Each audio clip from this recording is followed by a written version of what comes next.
This is from the website thewaythetruthandthelife.net.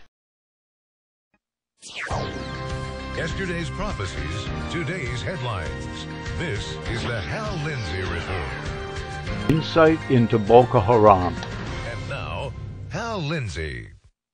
Good evening and welcome to this edition of the Hal Lindsey Report.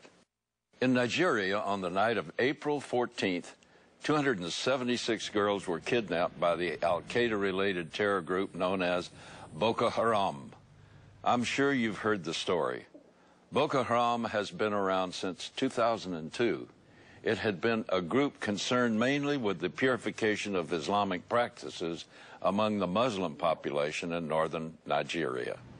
In fact, its name is most accurately translated into English as non-Muslim teaching is forbidden.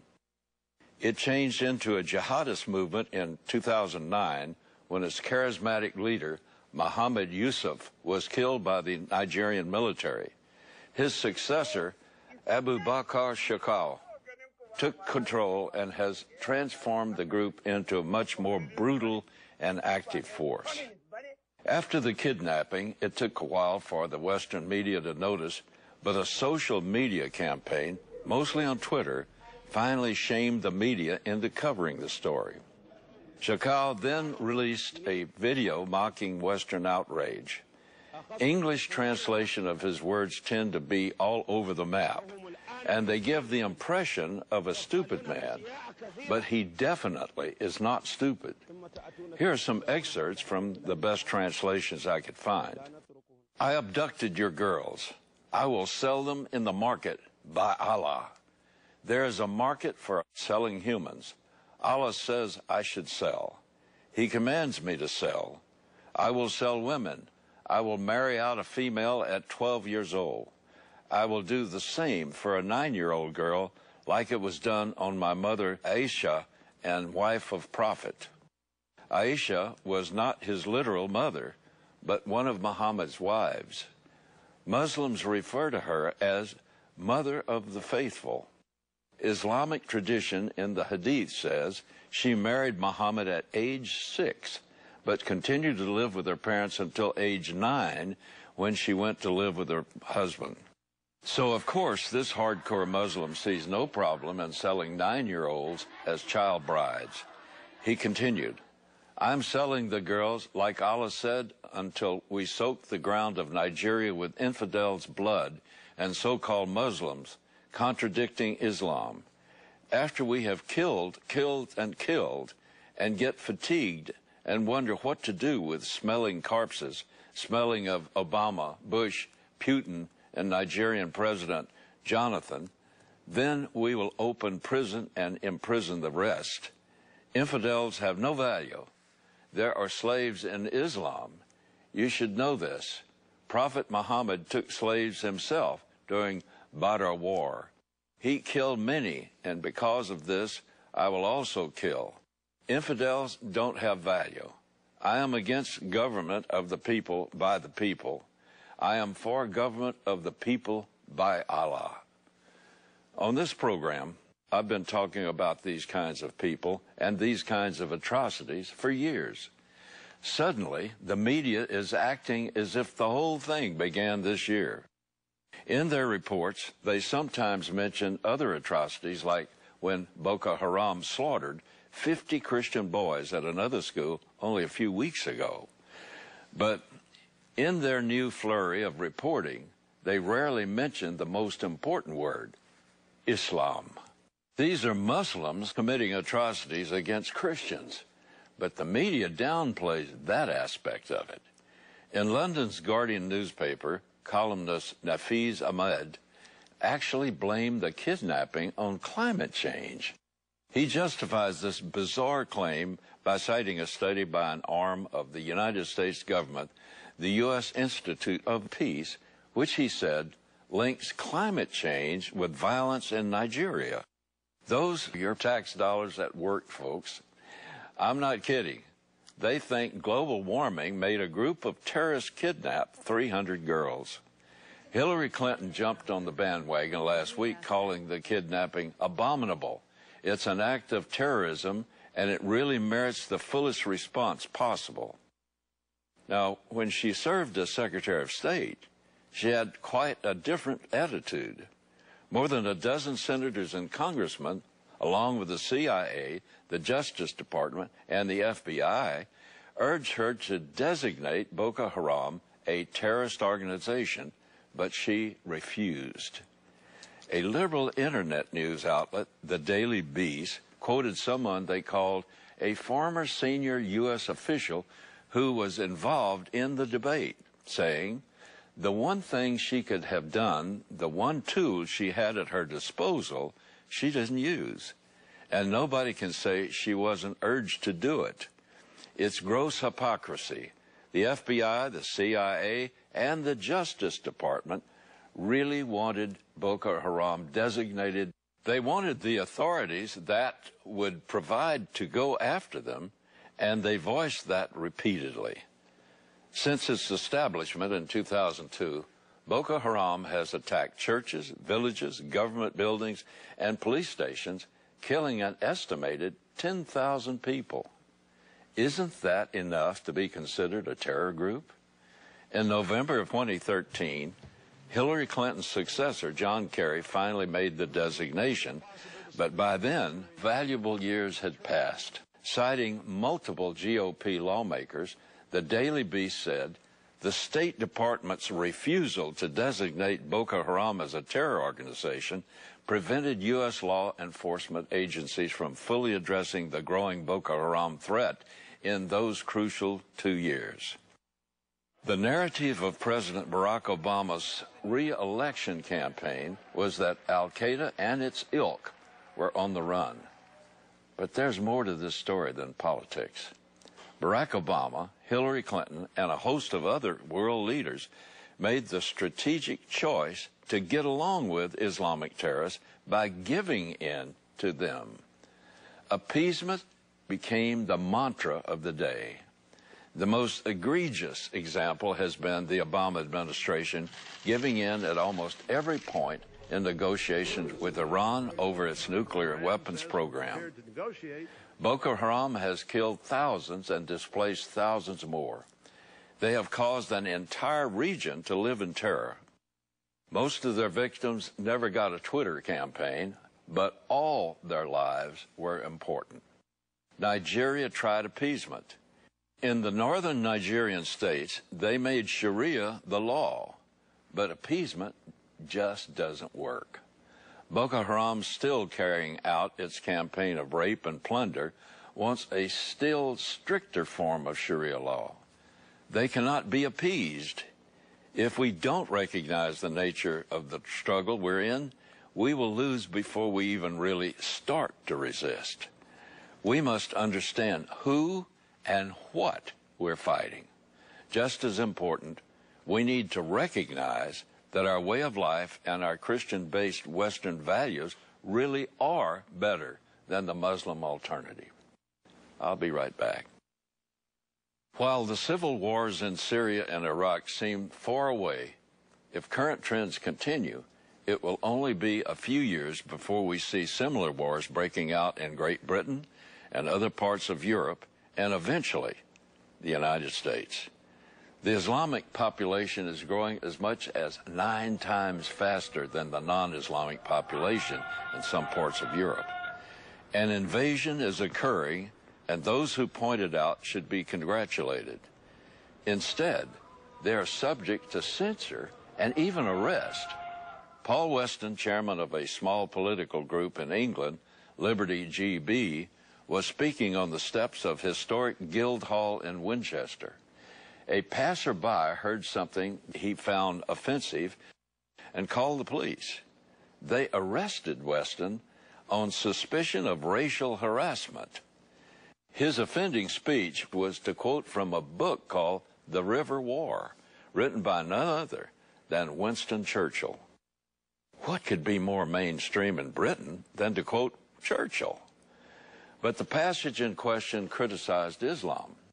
In 1899, a young Churchill wrote, "How dreadful are the curses which Mohammedanism lays on its votaries," which means devotees. Besides the fanatical frenzy, which is as dangerous in a man as hydrophobia in a dog, there is this fearful, fatalistic apathy.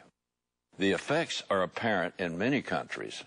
Improvident habits, slovenly systems of agriculture, sluggish methods of commerce, and insecurity of property exist wherever the followers of the prophet rule or live. A degraded sensualism deprives this life of its grace and refinement, the next of its dignity and sanctity. The fact that in the Mohammedan law every woman must belong to some man as his absolute property, either as a child, a wife, or a concubine, must delay the final extinction of slavery until the faith of Islam has ceased to be a great power among men. The influence of the religion paralyzes the social development of those who follow it. No stronger retrograde force exists in the world. Churchill backed up his indictment of Islam by pointing to slave markets run by Muslims for hundreds of years. But here in 2014, the American media seems to have just heard about Islam and the slave trade, and they're shocked. Why? Why is the media surprised when Muslims act in a way that is consistent with the teachings of the Quran and the Hadith? Be angry and frustrated when they kidnap 300 girls and threaten to sell them as sex slaves, but don't be surprised. They've been doing this for hundreds of years. On this program, many times we've looked into the writings Islam holds most sacred, and we've seen both its love of violence and disdain for women.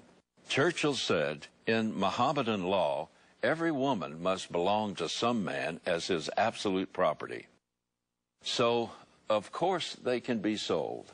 That's the nature of property and the natural outgrowth of Islam's contempt for women.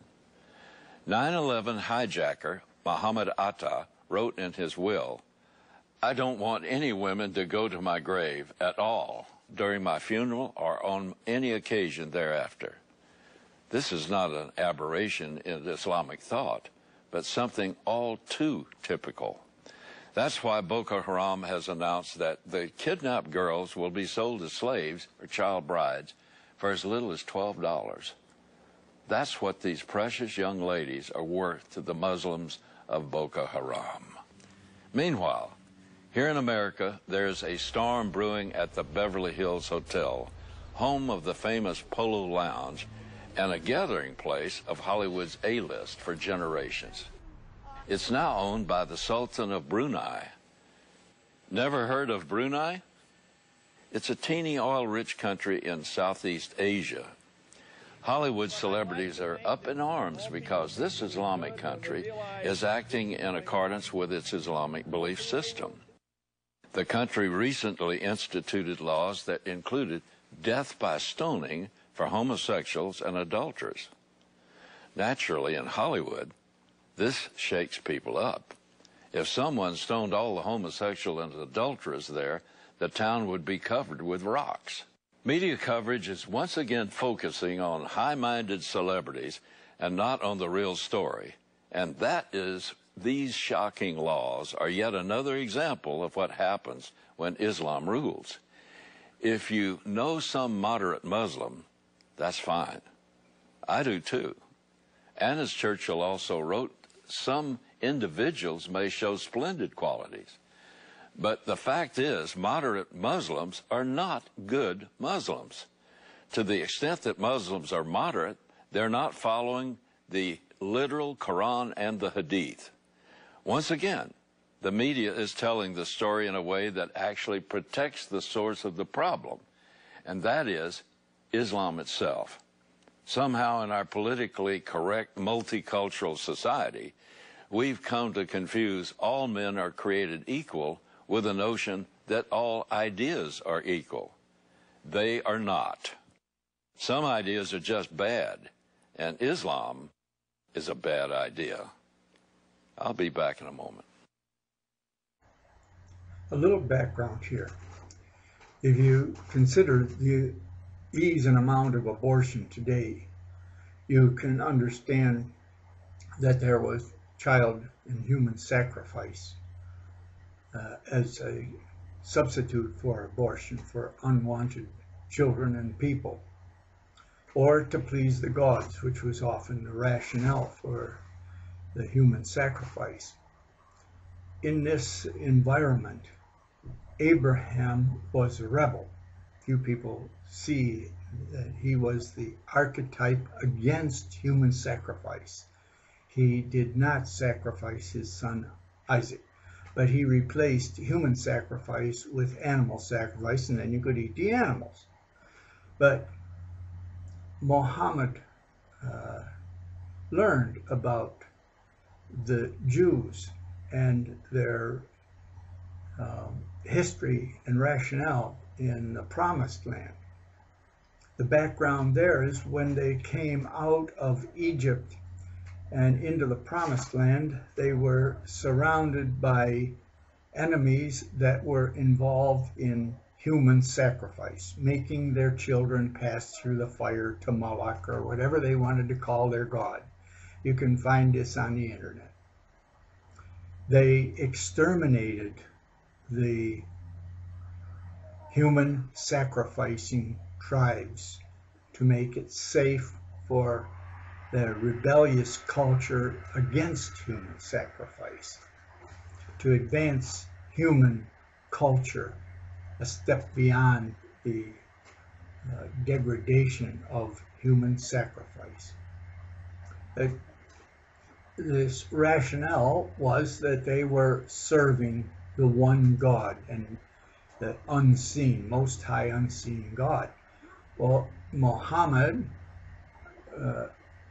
came from an Arab tribe background that were polytheists and worshiped the moon, and there were human sacrifices going on in his day.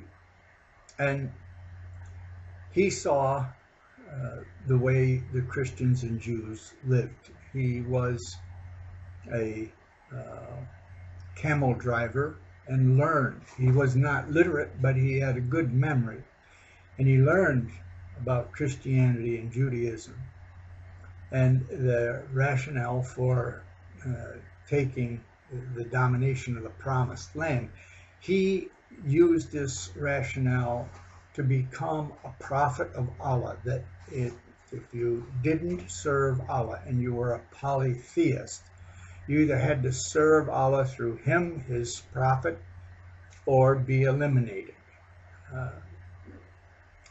The Christians and Jews were the people of the book, and at that time had a special place because they were the source of his rationale and the unseen God, which he called Allah. It's a good old Arabic name for God. Anyway, in Mecca, Muhammad gathered some supporters. That the Arab polytheist tribe that he, in his background, were against them and harassed some of his followers, so they were actually taken and protected by Christians and Jews. But they forced him out of the Mecca, and he at that time was worshiping towards Jerusalem. He expected the Jews and Christians to follow him as the last great prophet of God.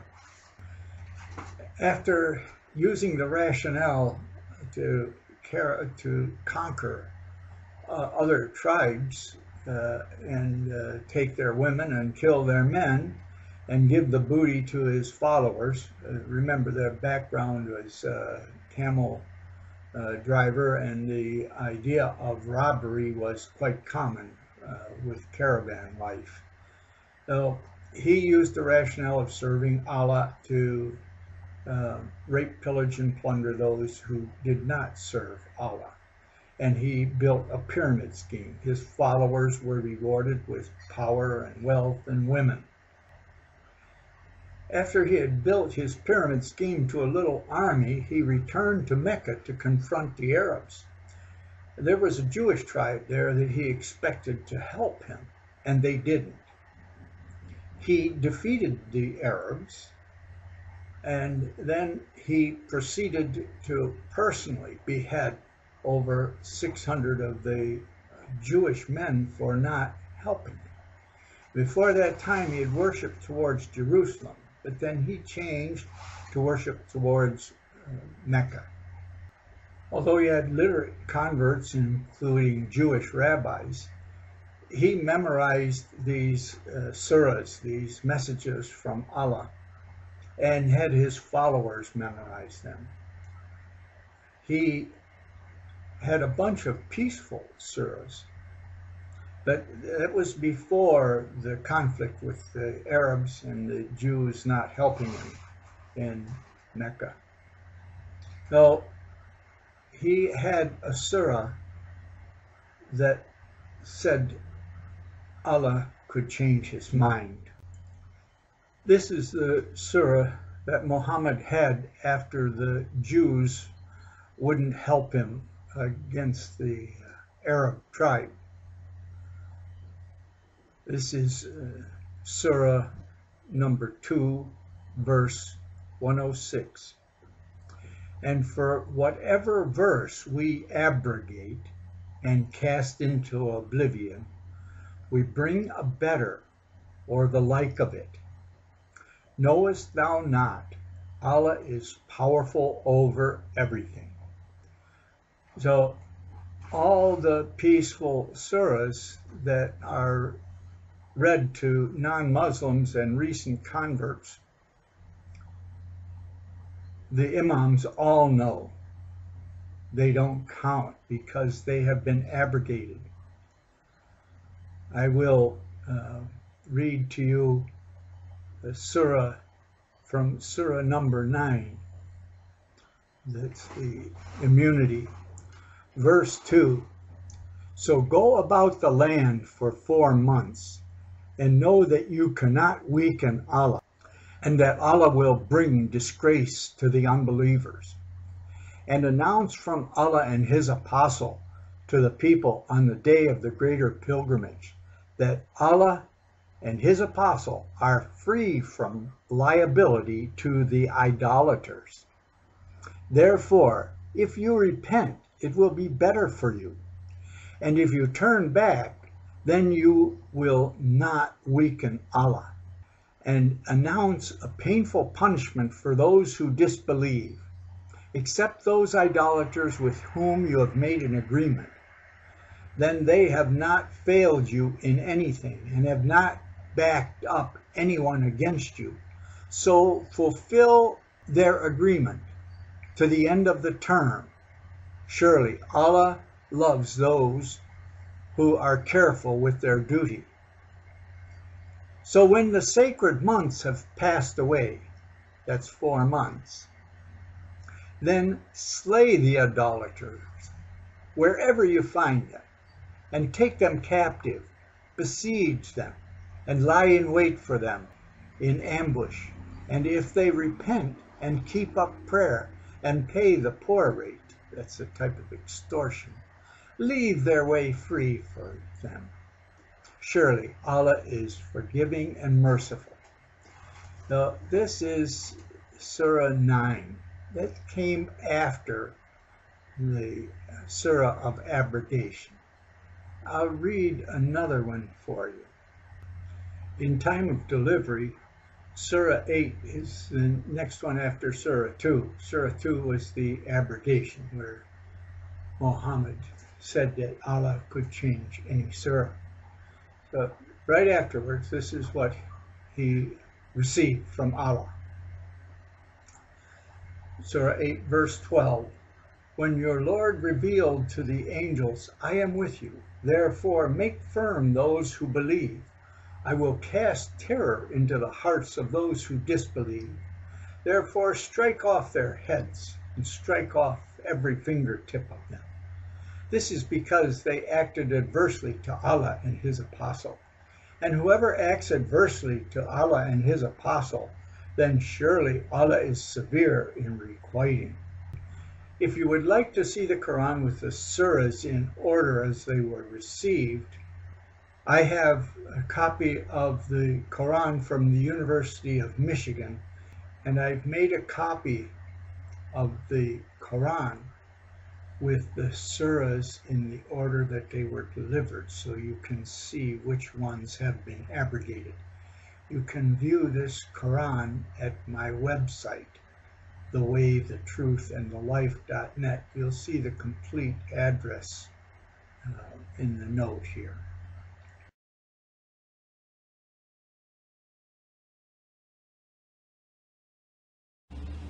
Now we will go to Surah 9 verse 29. This surah actually showing the real face of Muhammad. It's ordering Muslims, fight those who believe not in Allah or the last days, nor hold that forbidden which has been forbidden by Allah and his messenger. His messenger mean Muhammad. From who? From among those people of the book, until they pay the jizya with willing and submission and feel themselves subdued. Now look at this.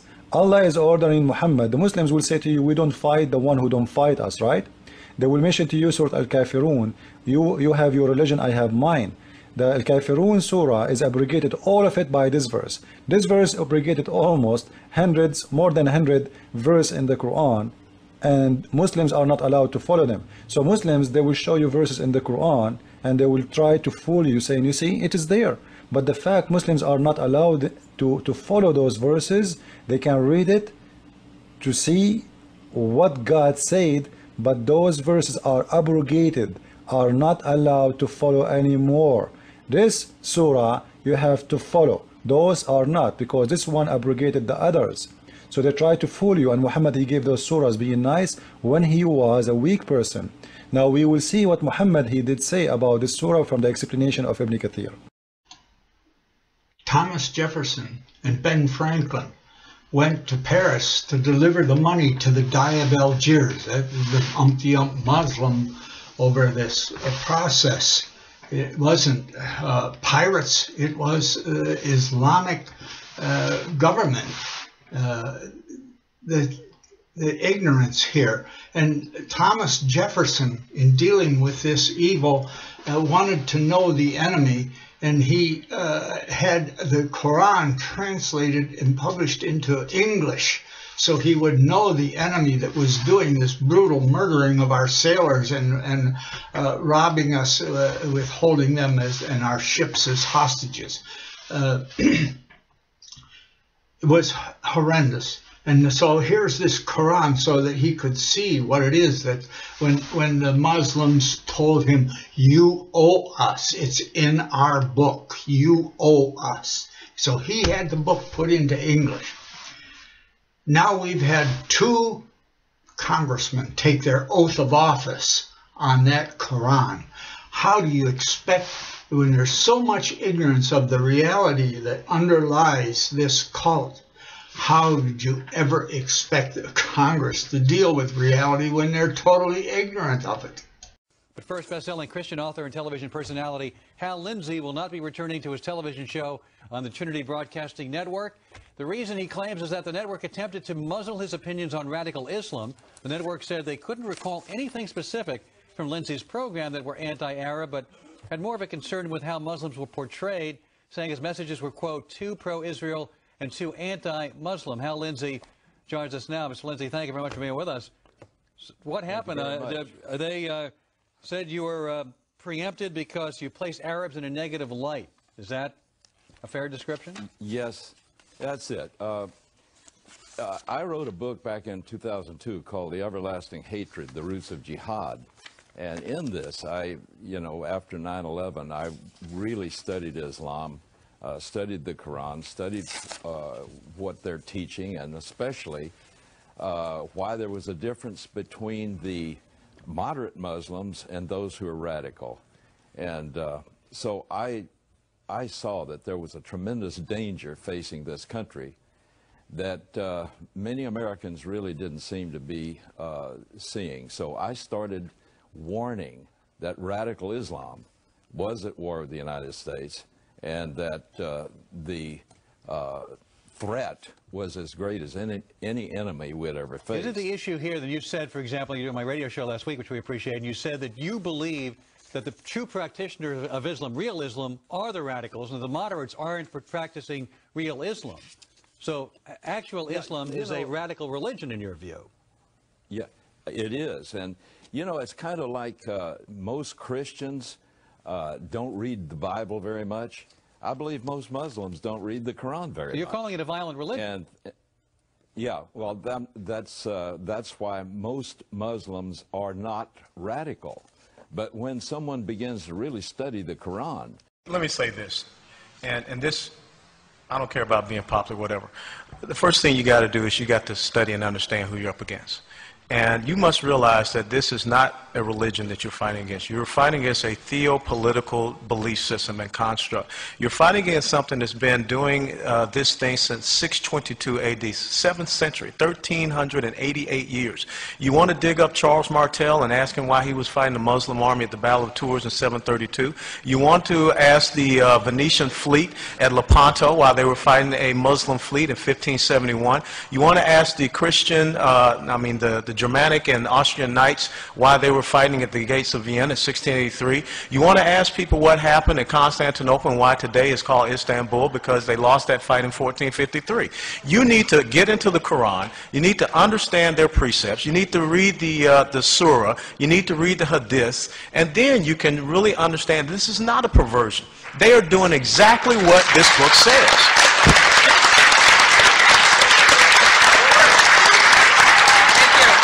But, all right, and I want to close by saying this, and I think we have said this all through this morning so far.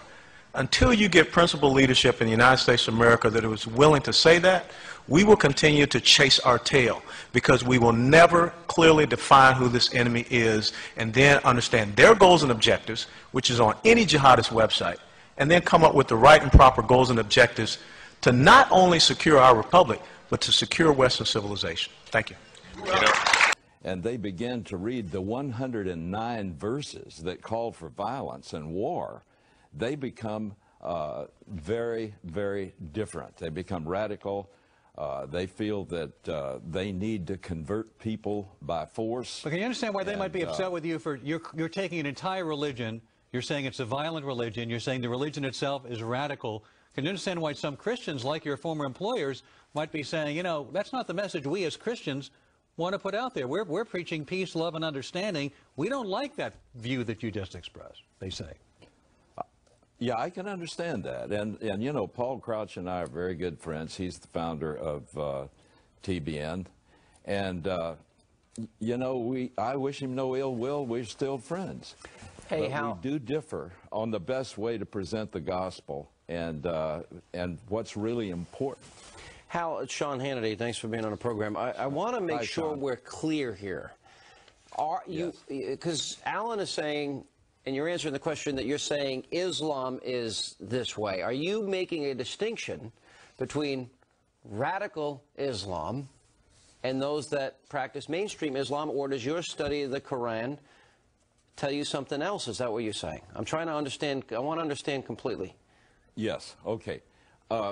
I believe that I make a very careful distinction between radical Islam and between those that what we'd call moderate, that are not interested in fighting a jihad. They're not interested in overthrowing a country and bringing it under the submission to Islam.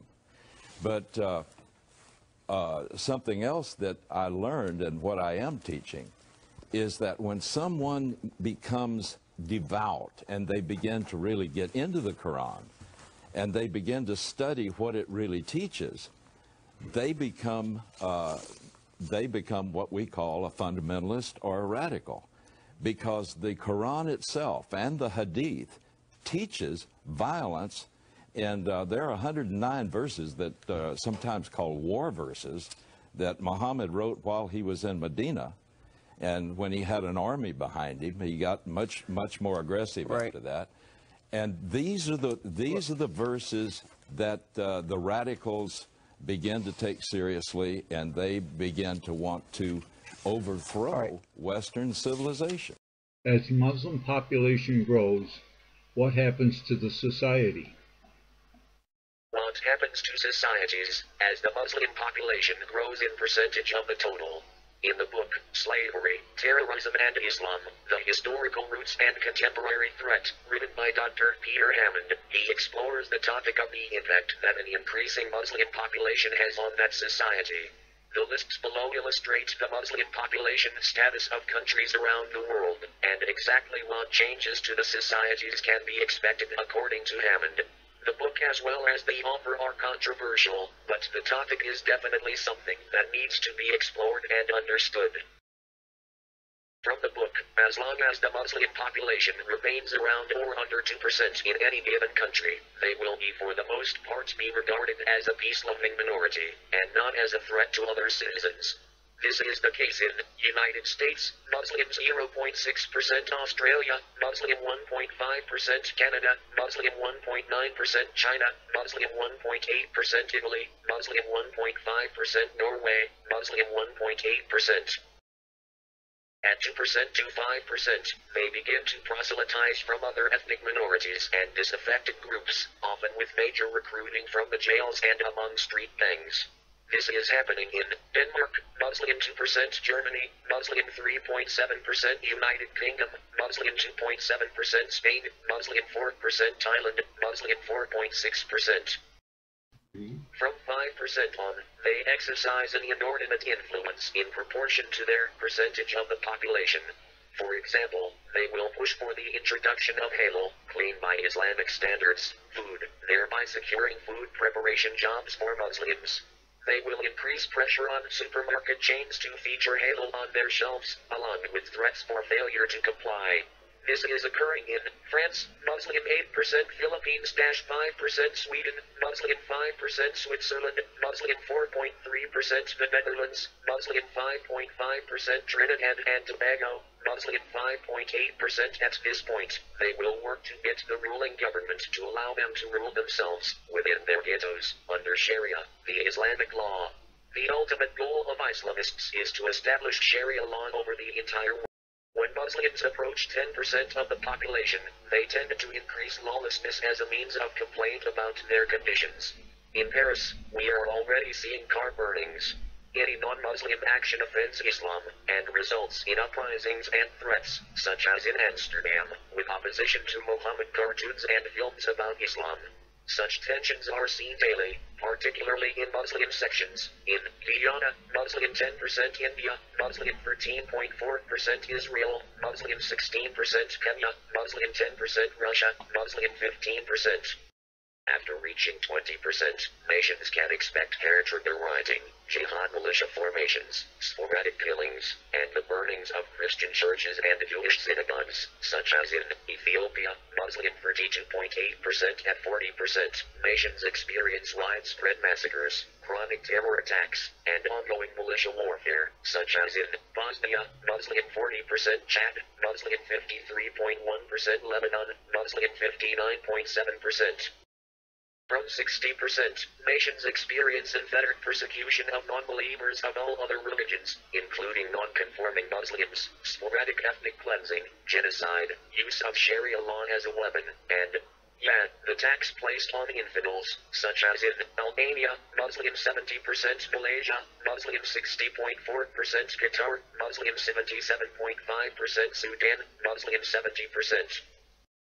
After 80%, expect daily intimidation and violent jihad, some state-run ethnic cleansing, and even some genocide, as these nations drive out the infidels, and move toward 100% Muslim, such as has been experienced and in some ways is ongoing in Bangladesh, Muslim 83%, Egypt, Muslim 90%, Gaza, Muslim 98.7%, Indonesia, Muslim 86.1%, Iran, Muslim 98% Iraq, Muslim 97% Jordan, Muslim 92% Morocco, Muslim 98.7% Pakistan, Muslim 97% Palestine, Muslim 99% Syria, Muslim 90% Tajikistan, Muslim 90% Turkey, Muslim 99.8% United Arab Emirates, Muslim 96%. 100% will usher in the peace of Dar es Salaam, the Islamic House of Peace. Here there's supposed to be peace, because everybody is a Muslim. The madrasas are the only schools, and the Quran is the only word, such as in Afghanistan, Muslim 100%, Saudi Arabia, Muslim 100%, Somalia, Muslim 100%, Yemen, Muslim 100%. Unfortunately, peace is never achieved, as in these 100% states the most radical Muslims intimidate and spew hatred, and satisfy their blood lust by killing less radical Muslims, for a variety of reasons. That courtesy of PBS, 2010. Let me ask you this about the controversy with TBM. First of all, do you think there's any chance of reconciliation? And there seems to be some dispute as to what happened. Because originally they denied there was any connection to your comments, and they said there was a connection to their comments. They dropped you, but then you dropped them. What actually happened with TBN, and do you think you'll reconcile? Well, you know, like I say, I'm good friends with Paul Crouch. Paul Crouch was sick most of the time all of this was going on. The one who was in charge of programming and the one who passed down this edict that she wanted to see all of my scripts before any show would be shown. She wanted to censor them. She said I was knocking, I was bashing Arabs, I was making all Arabs look bad, I was that I wasn't being fair with the Muslims and so forth. And so she actually took me off the show. But did you talk to Paul about it? I mean, now you said he was sick. Have you talked to him about it? Yeah, I talked to him yesterday, and there were some things that he didn't really know about this. And, so, at least I gathered that he didn't.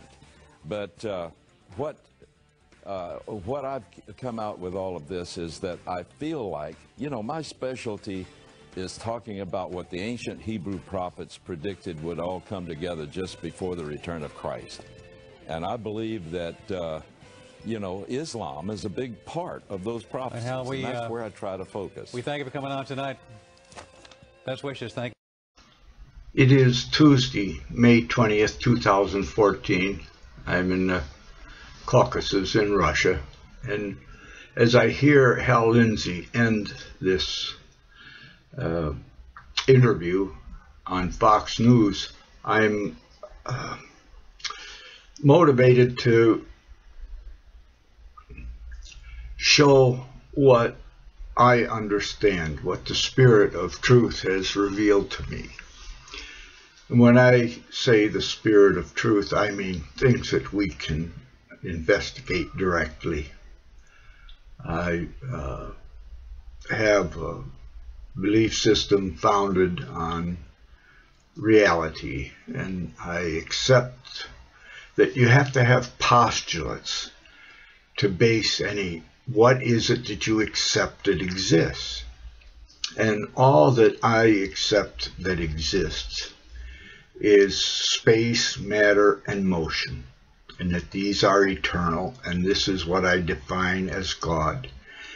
And when Paul said on Mars Hill about this unknown God that they worship, not wanting to miss anybody, he said, this is our God. In him we live and move and have our being. When my 4-year-old granddaughter asked me, where's God at the dining room table, we include her in prayer and have part in a Sunday meeting. But I told her, just touch the table, touch yourself. You're made out of God's dirt. God is everywhere. There's nothing outside of God. So I have this postulate that space, matter, and motion exist, and they are eternal. And from that I derive a classical physics that includes gravitational, the derivation of the universal gravitational law, no mumbo jumbo, relative mass and space being warped, not necessary. The abstract mathematics might be fine and do some wonderful things sometimes, but without the common sense of reality to restrict it, that they get off into imaginary numbers, and you can get off into all kinds of goofy spaces, just like these people looking for different worlds that you go through some point in the room and get to or something. At any rate,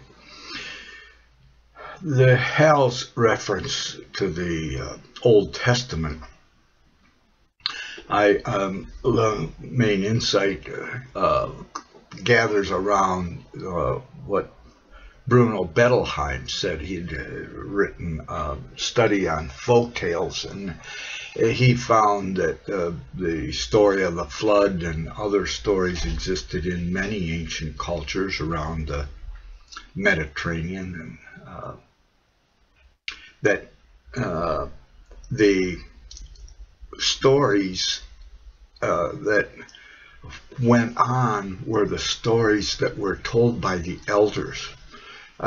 Just as an aside here, the Roma, the Gypsies, kept the culture for over 1,000 years. They escaped the Islamic invasion of India and Pakistan back around the year 1000, and escaped to Christian areas where they could travel around in their wagons to the Christian farms. That's another thing.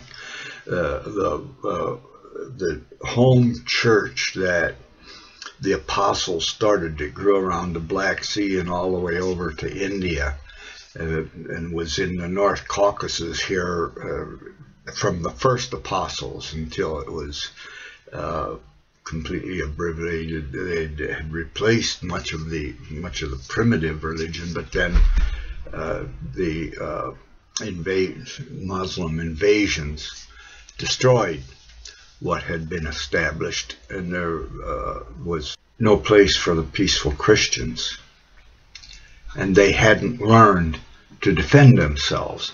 Now, the same home church environment started around the Black Sea, from Andrew and Peter and Thomas, and there's some other apostles, but you won't find that in literature. It was farm families, home churches, and they persisted even to when the Goths invaded. The Goths became home Christians, and then later on, with their power and influence, their lords converted to worldly Catholicism. But that's another story. The point of the Roma, for 1,000 years, they traveled around these Christian farm areas safe. And they kept the culture without having a written language, because they would gather around the fire at night, and the elders were respected, and they would tell stories of the histories. And this gives a little bit of insight. Non-literate cultures are not necessarily ignorant. People communicating it develops intelligence, especially for little children. To be involved in actual person-to-person communication rather than stuck reading some book is much more enlarging for understanding reality. In reality, learning by building pig pens and chicken coops and taking care of animals and milking a cow, whatever. Hunting, fishing, trapping, these are reality things. I never went to high school.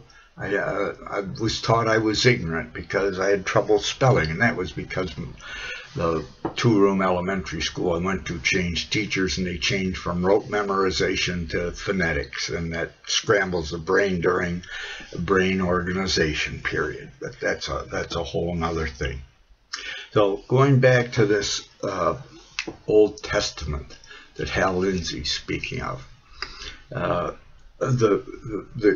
was a storytelling culture. For thousands of years, these stories were carried on. Bruno Bettelheim says the stories were in the other cultures around too, and apparently the Great Flood was in memory from a time when the Mediterranean was blocked by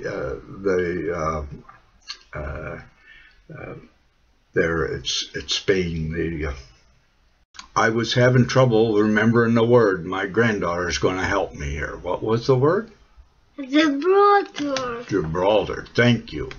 That broke and the Atlantic Ocean flooded in across the Mediterranean basin and up over, creating a great flood. But these stories had value. That's why they kept on, whether a written culture or an oral tradition.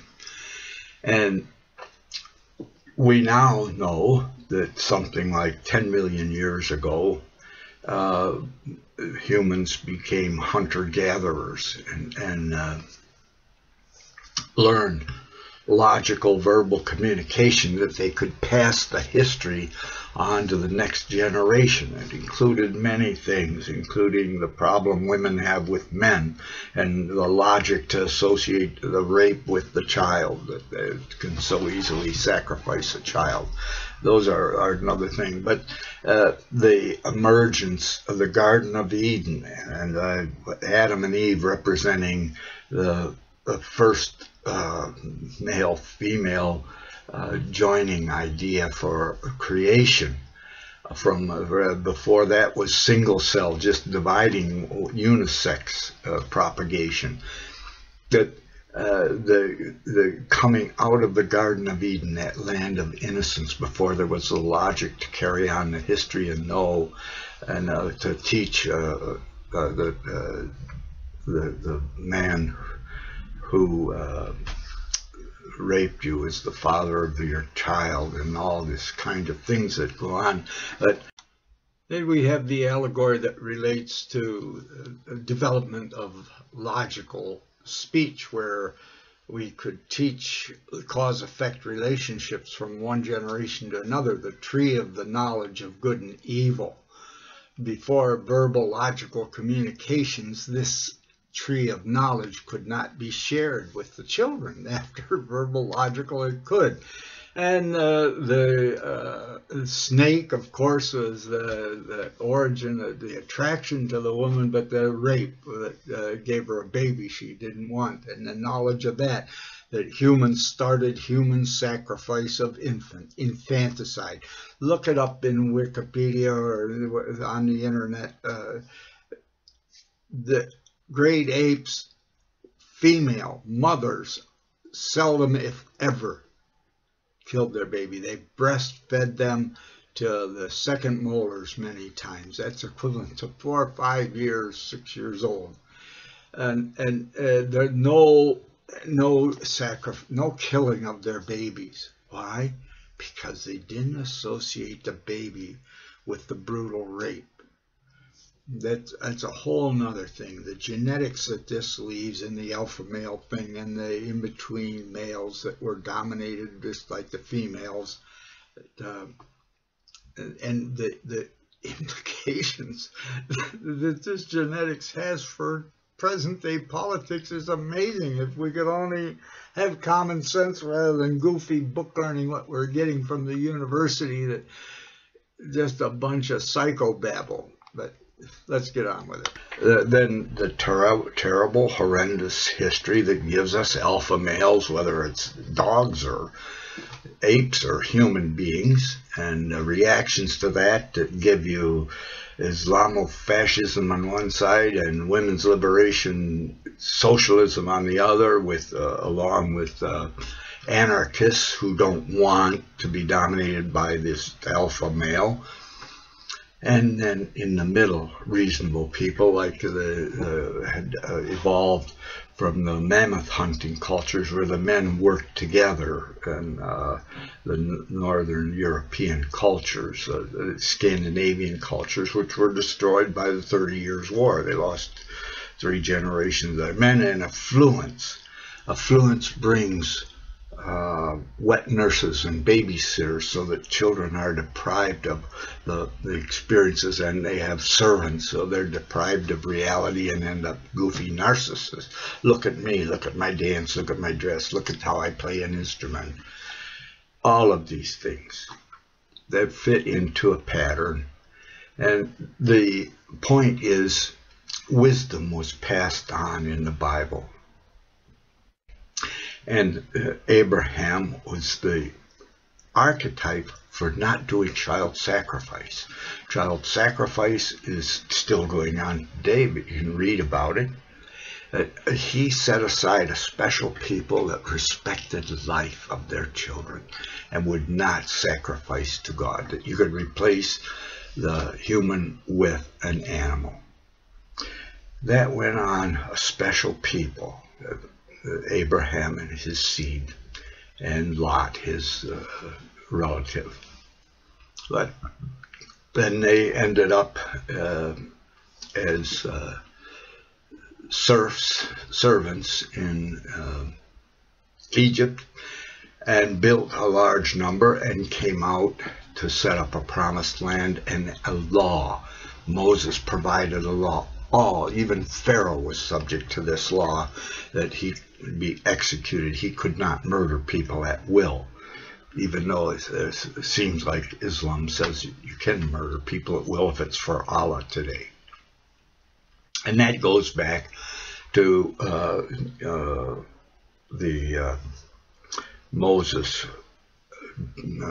empowered Joshua to take over, and there were communities that were sacrificing their children and killing the Jews. And it's in the Bible, Joshua was told by God to go and exterminate this evil culture, men, women, and children, and don't take any of their goods. Well, Muhammad learned this. He was not literate, but again, storytelling people were highly intelligent in many cases, because they had this intimate human interaction process rather than reading a book. That when he learned about this, he said, "Oh well, I could Allah, and I could go and we'll keep the women and children as slaves and their goods, but with serving Allah, we can kill those that don't submit." So it has its roots in the Old Testament too. It's a perversion. And that's written about in Isaiah talks about in the latter times there'll be those that worship a strange God, the God of forces. But now to get back to the reality here, Jesus, the firstborn, with this awareness that we can talk directly to our source of existence, God, which is everything, nothing outside of God, and that nobody is between us. There's no priests. You didn't have to do sacrifice. The price was paid. All you had to do is try to use this gift of life to serve eternal purposes and in your own. Love others as you love yourself. You're supposed to love yourself. Nothing wrong with that. It's narcissism. If you have a foundation, you'll grow through narcissism to homoerotic children. Boys like boys and girls like girls. And if they have a foundation, they grow to heteroerotic, where boys like girls and girls like boys. And if they really care for one another, they might bear fruit. A child, and that's the first unselfish. If they're able to unselfishly care for this little baby that just goes and you give them perfectly good food and they turn it into a diaper change and you love it and you would die for it. Some would kill it just to get rid of it. That's another story. So Jesus said, "It's better I go away. I will send the Spirit of truth that will teach you all things and bring you into remembrance of whatsoever I've said." And of course, what Jesus said, only parts of it were ever understood and written down correctly. But the Spirit of truth is knowing from God in whom we live and move and have our being. And in my lifetime, we've discovered many of the physical laws. In my grandmother's lifetime, they didn't have cars. They did have trains. They were just getting them going. But they didn't have running water, didn't have electricity. The only way you had running water is if you lived downhill from a stream. So we've learned much of the laws of physical reality. We're just learning them from behavioral reality. And it says that Christ will return again. Well, it talks about Christ would not come until Elijah. But if you'll have it, John the Baptist was Elijah. In other words, that spirit would come in another person, and he would express that point of view. And Jesus said, this generation will not pass until these things are fulfilled. And then there was the Pentecost, and they received the Spirit of truth. And that's Christ's Spirit, the Spirit of truth. The people went then and spread home churches, which built on love. That's why the home church flourished and flourishes wherever there are farm families. And it has never died out. It's a spirit. It's an outlook of love and caring. The Bible says, where two or more are gathered in my name, that means with Christ's love, with the ability to love others like self. Jesus said, I am with them. And Jesus said, heaven cometh not with observation. It's within. Another point it makes in the Bible is when Christ returns. Now, Hal Lindsey's talking about Christ's return. When Christ returns, he'll slay them with the sword of his mouth. Yes, we do need to be willing to defend ourselves. It's not clearly understood, but the Russian defenders that are now Orthodox Catholic, the Cossacks, they originated long ago before the Orthodox Church. The Muslim invasions of their home Christian area around the Ukraine, around the Black Sea, they realized that they had to be willing to take up arms. And they developed this culture of defending their property. And it was taken over then by the Orthodox Church later. But the origin of this goes back to the first apostles and the farm home churches around the Black Sea, and then the invasions of the Goths, and the Goths having this stand up and stand for your ground, and gave rise to these Cossacks, they're called. But they don't understand that history goes all the way back to the Goths, but that's another thing. My point here is this serving the God of forces, Allah, is predicted, and the conflict is that and if you look at Erdogan, he's starting to grow the Hitler mustache here. Doesn't make any difference. He's an alpha male, and there's enough stress and enough people programmed that they're going to support him the way they did Hitler.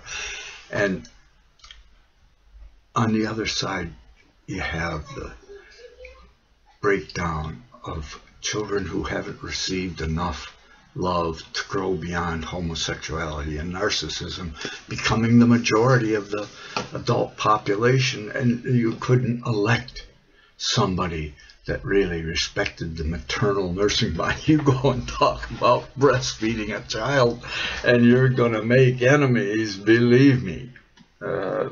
My home church, as I recognize, God is love. Love comes from having that foundation. What Paul talked about, being preordained, predestination. Predestination is whether you had a mother that was able to love you and be with you and give you that love through her breast in a nursing bond.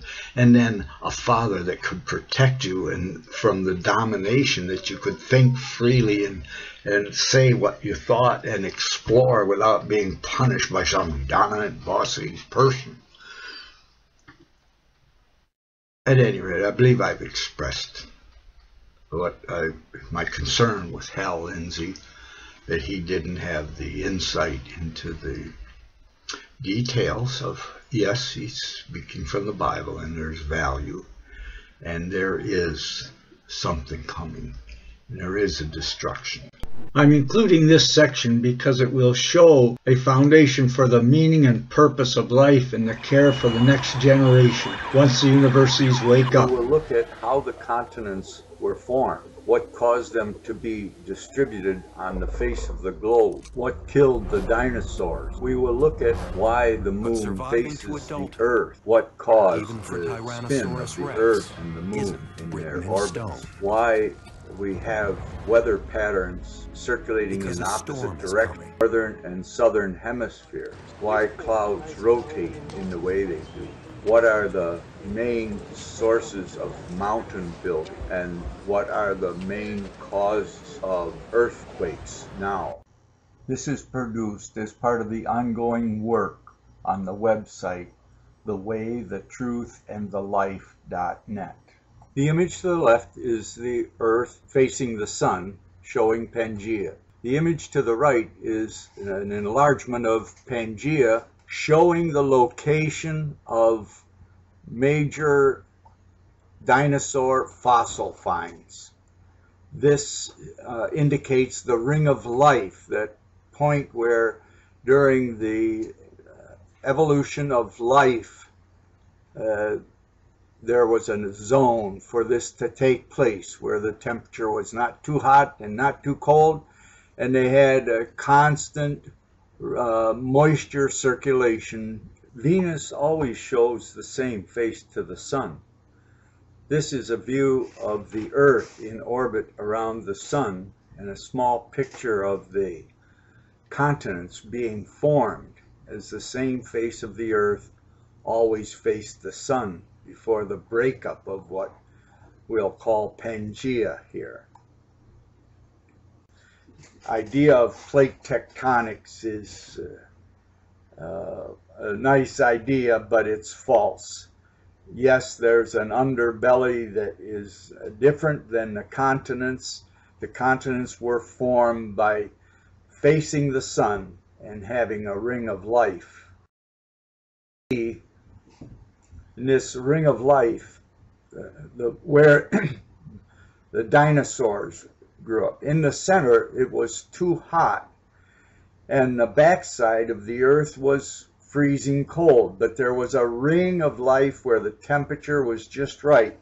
And at that time the clouds, the heat from the center rose and come out and condensed, and so there was a simple weather pattern of central heating rising and outer cooling, water for the vegetation and life to develop.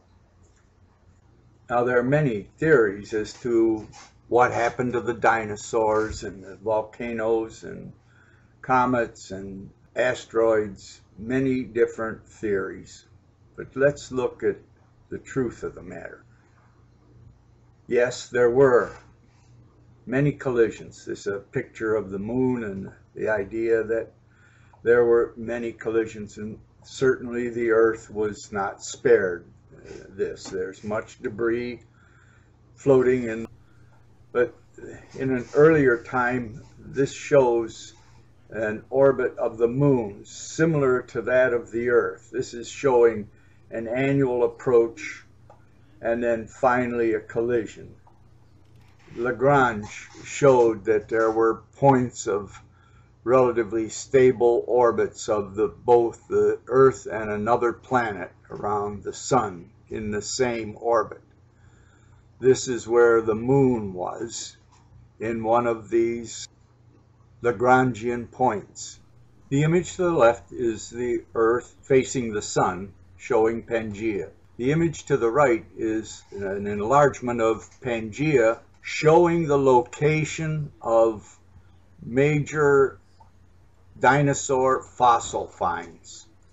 This indicates the ring of life, that point where during the evolution of life there was a zone for this to take place where the temperature was not too hot and not too cold, and they had a constant moisture circulation in a simple central heating pattern. Then the moon struck the Earth nearly from behind, and that caused the continents to break up suddenly. killing the heavier dinosaurs with such a violent motion that they were thrown violently and killed. Only the lighter animals and birds survived such trauma. The image on the right shows the smoothness from striking in what is now the Pacific. We also have discovered water on the moon from this collision. And that set the moon and Earth's spinning. We can check, does the spin fit? If this is the way the moon collided with the Earth, then they have to spin in a certain way. Does the spin fit is the question. The lunar splash surprised everyone, including NASA scientists. They expected to find just teaspoons of water. Instead, we found maybe about a dozen of these 2-gallon buckets worth of water. And liftoff of in October, NASA sent a spacecraft hurtling into a crater near the moon's south pole. Special cameras recorded the mile-high plume of debris. And just this week, researchers found the chemical markers that indicate frozen water. If there is significant amounts of water, it could be broken down into elements for rocket fuel, or even provide drinking water for astronauts, paving the way for a possible lunar base. But that's still well beyond the horizon. Still, it's a giant leap from the supposedly dusty, dry moon Neil Armstrong and Buzz Aldrin visited 40 years ago. This is nuts. A moon that we may now all look at just a little differently. Daniel Seberg, CBS News, New York. No, it's clear the moon picked up water from its collision with the Earth. And if we look at the spreading out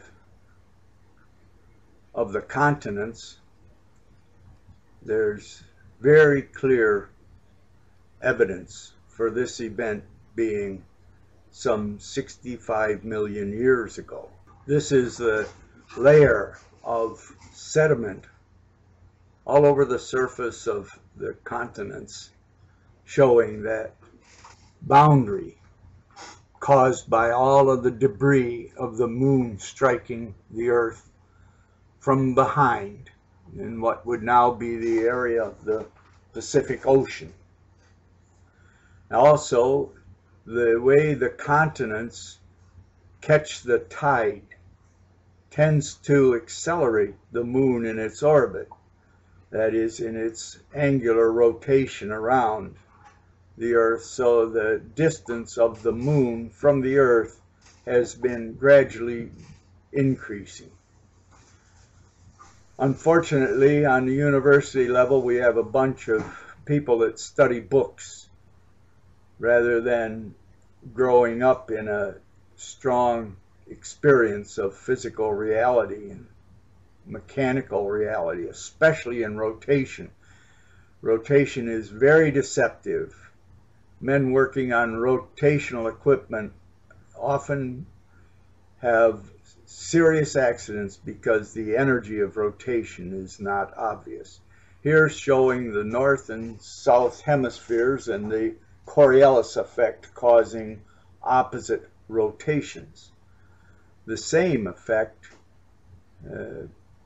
causes the cloud formations on the major scale and contributes to the way that water spins as it goes down the drain.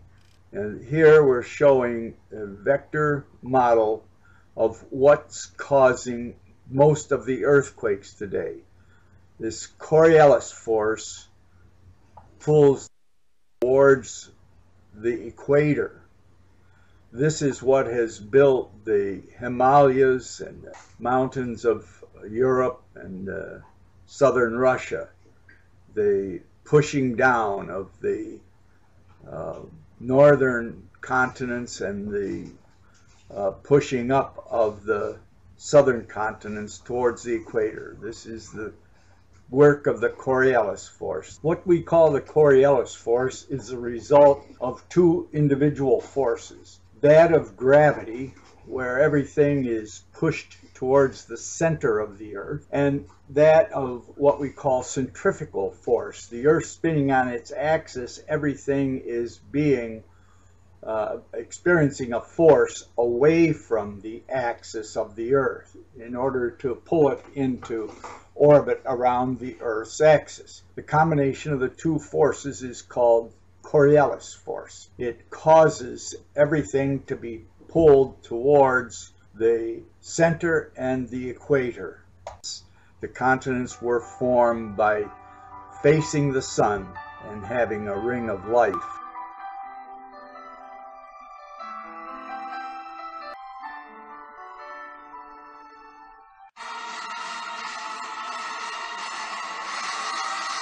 When you study the timeline of the Earth and the origins of life, you begin to understand the dangers and hazards to destroying a life evolving environment.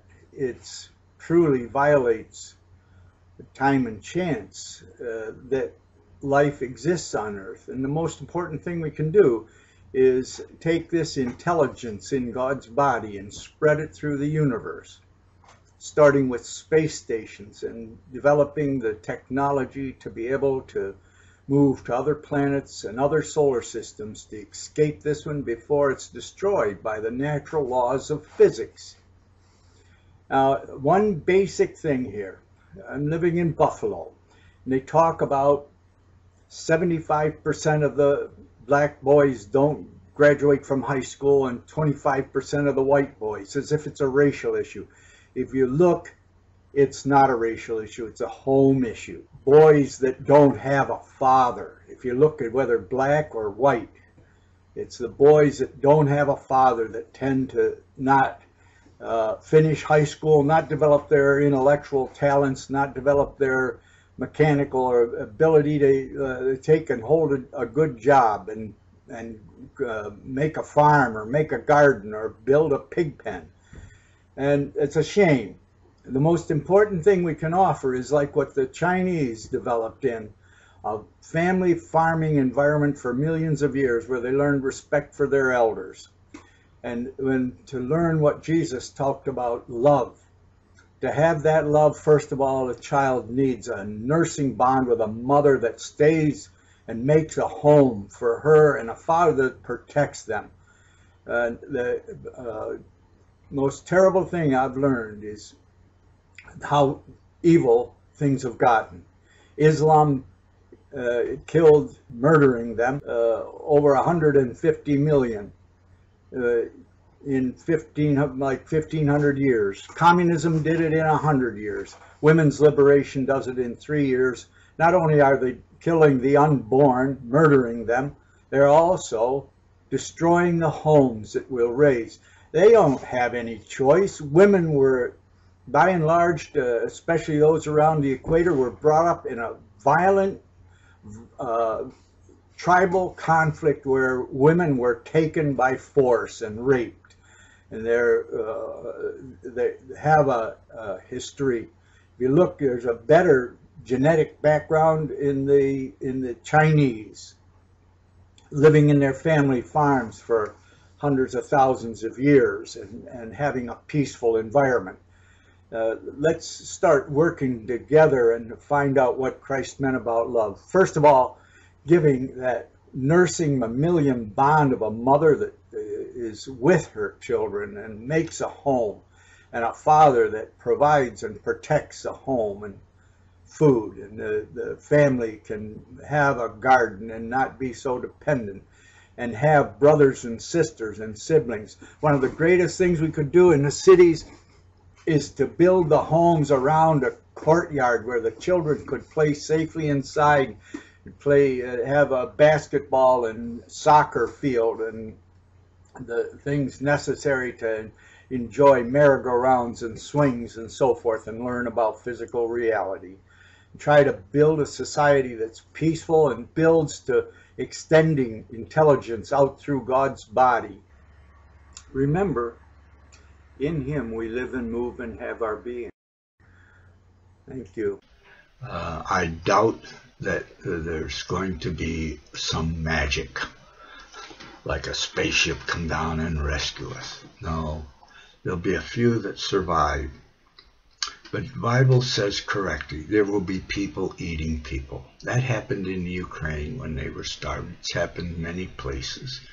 And when this society breaks down, that the people have all moved to cities where when there's no electricity, they're not going to have food. They're going to be killing one another. There'll be cannibalism. But out of it, if there's, and what is the purpose of life? We know that the life cycle of a star is something like 10 billion years, and it either explodes or collapses, and that the matter of God is continually reprocessed, exploded, and gathers again and forms molecules, and life evolves. But the miracle that for in the order of 5 billion years, there's been a safe place for chemical, biological evolution. That's unbelievable. Look at the face of the moon and all the bangs that it's received and crashes. That Earth is safe. That's another thing. You could go to my website and see. It was actually a collision capturing the moon that spread Pangea out, destroyed, killed all the larger reptiles, and that's why you can find dinosaurs in Antarctica, and they were wiped out by this collision, and it spread out the continents. And since then, the Coriolis force has been drawing the top and bottom towards the equator to cause these parts were joined before. You can see that. It was hit from behind and spread them apart. And the North and South Pole, there's a pull, Coriolis force pulling, making the Alps and making the Caucasus. And those are interesting things of physical reality if you have enough common sense to study the truth of God. Thank you. Let me add my parting solution. Things are too complex in behavioral reality. We don't have something we can write down in a book. But there is something in the Bible that helps. What Jesus said, by their fruits you shall know them. And the raising and nursing of healthy children that can raise and nurse healthy children is the fruit we're talking about. And the only ones that should be able to hold positions of power and responsibility are those who have parented a family and shown by their children and their grandchildren that they understand something about the needs of a family and responsibility, and have grown through levels of responsibility from the community service, showing that they're for the state, showing that they, and it's a man and a woman elected, the man the spokesman, but the man and the woman working together, because a successful home is not a good man or a good woman, it's a good couple. I would recommend that married couples form the government and that there be 5 different levels. And how they work together. Yes, the man has a logic, the brain. For men, one hemisphere is pattern, nonverbal, the other hemisphere is logical, verbal. More brain cells and the ability to think ahead, because that was how they planned the war or planned the defense or planned the hunt. And the women's brain separated, you can tell if they have a stroke, there's more liable that they can walk and talk, because the same thing goes on in both hemispheres. They're built by reality to take care of the day, to take care of the children. The hate has come from the violence of men against them. If you look at mammals everywhere, the males are tending to dominate other males to get at the female when they're in heat.